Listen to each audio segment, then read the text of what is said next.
43 seat आएको भनेको पर्सेन्टेजको हिसाबले 84% सिट आयो र त्यो देश आज कहाँ छ हेर्नुहोस् त। 35-36 वर्ष अगाडि सिङ्गापुर भोकमरी लागेको, त्यहाँ दुःख पाएका ड्रगिस्ट केटाहरू होइन, युङ केटाहरू सबै ड्रगमा लागेका, सबै आर्थिक माथि गएपछि सबै व्यस्त भएपछि को बिग्रिन्छ र यहाँ काम पास, यहाँ बेरोजगार भएर बिग्रियो हो नि त हामी, होइन भने त।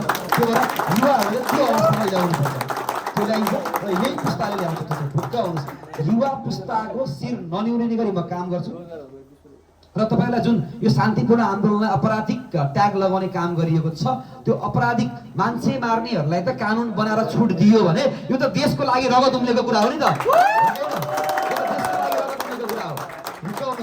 हाम्रो 2/3 पुग्यो भने यो जेन्जी आन्दोलनको चाहिँ हामी जुन जेन्जी आन्दोलन चाहिँ देशको लागि उम्लिएको रगत हो। त्यहाँ रगत बगाएका छन्, जेन्जीले रगत बगाएका छैनन् कि उल्टो जेन्जीको रगत बगेको छ, त्यसको हिसाब त तिनीहरूले तिर्ने हो नि त।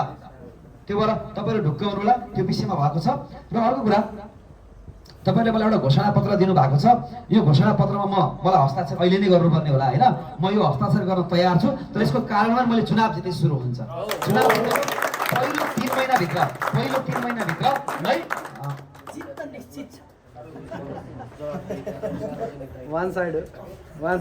ओके। र अब तपाईँको जुन यो जवाफदेहिता र सार्वजनिक दायित्वका कुराहरू गर्नुभएको छ, वास्तवमा जनप्रतिनिधि भनेको जवाफदेही हुनुपर्छ। म शासक होइन नि, म त वास्तवमा सेवक हो। तपाईँहरूको सेवा गरेर म राजनीतिमा आएको हो, म शासक बन्न आएको त होइन नि। तर नेपाली जनताहरूको कन्सेप्ट के छ भन्दा नेता भनेको त ठुलो बडो पावरफुल यो होइन, मलाई कमजोर बनाइदिनु तपाईँको भोटले, अर्कोचोटि तैँले काम गरिदिन्छु भने हराइदिन्छु भने तपाईँले हिम्मत राख्नुपर्छ कि म त कमजोर होइन, पावरफुल त तपाईँहरू हो।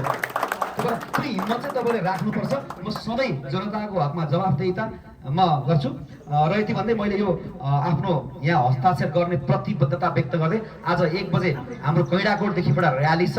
तपाईँलाई अनुरोध, यो देशको लागि जम्मा 3 घण्टा दिनु होला। मेरो अनुरोध 2 बजेबाट सुरु हुन्छ, ठ्याक्कै कैडाकोटबाट हामी 5 बजे काउसुती आएर टुङ्ग्याउँछौँ। यो 3 घण्टा देशको लागि दिनु होला। तपाईँलाई गर्व लाग्ने छ कि त्यो र्यालीमा म सहभागी भएर यो देश बनेको भनेर गर्व लाग्छ। म यति अनुरोध गरेँ र यति भन्दै मेरा भाइहरू यही अन्त्य गर्दै म यहाँबाट बिदा पनि माग्छु। धन्यवाद, नमस्ते, जय आन्टी। धेरै धन्यवाद राजु सर। सबैजना बसौँ है, बसौँ। हामी कन्ट्र्याक्ट साइन पनि गराउँछौँ, साइन गरेको प्रुफ पनि राख्नेछौँ र भोलि यसैको आधारमा जवाफ पनि माग्नेछौँ है।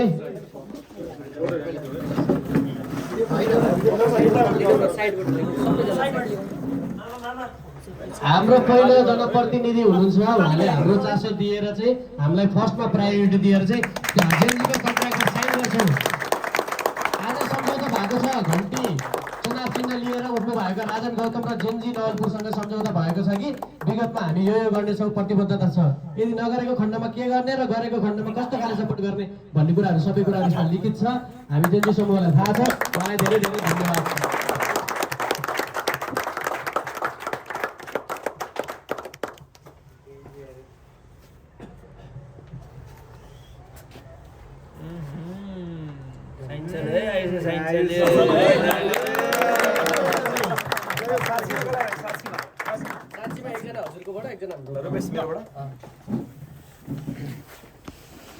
हामीले खोजेको नै यस्तै नेता हो कि जवाफदेहिता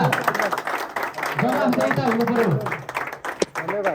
हामीले खोजेको नेता जवाफदेहिता हुनु पर्यो, जवाफ दिन सक्ने हुनु पर्यो, हाम्रो समस्यामा बोल्ने हुनु पर्यो, हाम्रो समस्या लागू भएन भने उत्तर दिन सक्नु पर्यो, किन भएन भनेर। धेरै धेरै धन्यवाद राजु सर, धेरै धेरै धन्यवाद। सोचेको र हामीलाई खोजेको उम्मेदवार हामी हुनुहुन्छ। धन्यवाद।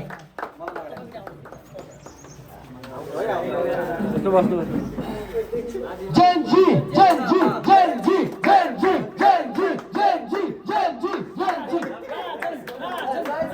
Gen Z terrorist Gen Z